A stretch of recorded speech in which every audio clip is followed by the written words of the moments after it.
Hi friends, ഇന്ന് നമ്മൾ ചെയ്യാൻ പോണത് സവാള ബജിയാണ്, അല്ലെങ്കിൽ ഉള്ളി ബജി എന്ന് പറയാം. ഒരു 1/2 കിലോ സവാള ഉണ്ടെങ്കിൽ നമുക്ക് വൈകിട്ടത്തെ ചായ കുശാലാക്കാം. അപ്പോൾ കിച്ചണിലോട്ട് പോയാലോ. ഞാനെടുത്തത് ഒരു 1/2 കിലോ സവാളയാണ്. ഒരു 3-4 ഉണ്ടായിരുന്നു.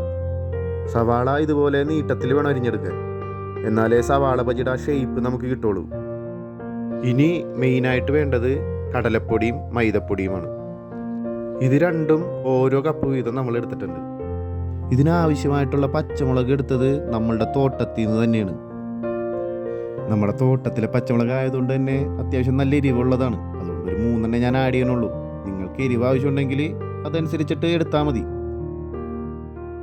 പച്ചമുളക് ചെറിയ റൗണ്ടായിട്ടാണ് അരിഞ്ഞെടുത്തത്. ഒരു ചെറിയ കഷ്ണം ഇഞ്ചിയാണ് എടുത്തത്. അത് ചെറിയ കഷ്ണങ്ങളായിട്ടാണ് അരിഞ്ഞെടുത്തേക്കുന്നത്.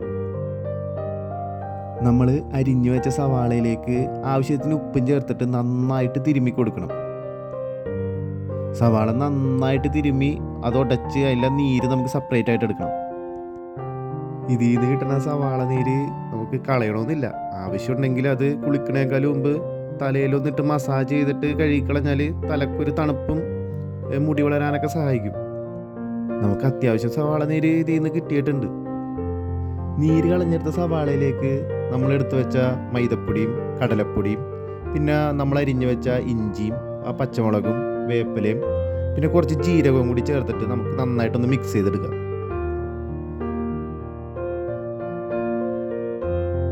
ഇതിലുള്ള പൊടികൾ നനയാൻ മാത്രം കുറച്ച് വെള്ളം ആഡ് ചെയ്ത് കൊടുക്കുക.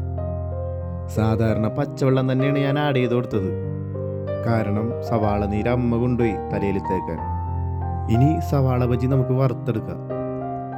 അതിനായിട്ട് രുചി ഗോൾഡ് ഓയിലാണ് ഞാൻ എടുത്തേക്കണത്. ഓയിൽ നന്നായിട്ട് ചൂടായതിന് ശേഷം നമ്മൾ തയ്യാറാക്കി വെച്ചേക്കണ സവാള ബജിയുടെ മാവ് എടുത്ത് കുറച്ച് കയ്യിൽ വെച്ചിട്ട് ഒന്ന് ഷേപ്പാക്കിയിട്ട് നമുക്ക് ഓയിലിലേക്ക് ഇട്ട് കൊടുക്കാം.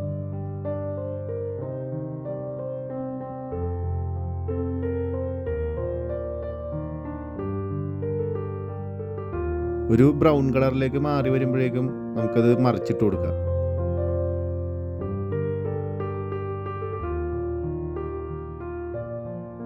ഇതുപോലെ നല്ലൊരു ബ്രൗൺ കളർ ആകുമ്പോഴേക്കും നമുക്കത് കോരിയെടുക്കാം. 2 സൈഡും മറിച്ചിട്ട് വേവിക്കണം. 2 സൈഡ് നന്നായിട്ട് മുരിഞ്ഞാലേ ഉള്ളു നന്നായിട്ട് വെന്ത് കിട്ടുള്ളൂ.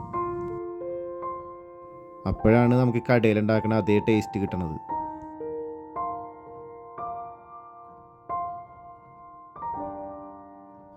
ഇത് എണ്ണക്കടി ആയതുകൊണ്ട് ഹെൽത്തി ആണെന്ന് പറയണില്ല, എങ്കിലും ചായക്ക് നമുക്ക് രുചികരമായിട്ട് ഒരു പലഹാരം കഴിക്കാം. നല്ല രീതിക്ക് വെന്ത് കിട്ടിയിട്ടുണ്ട് കേട്ടോ.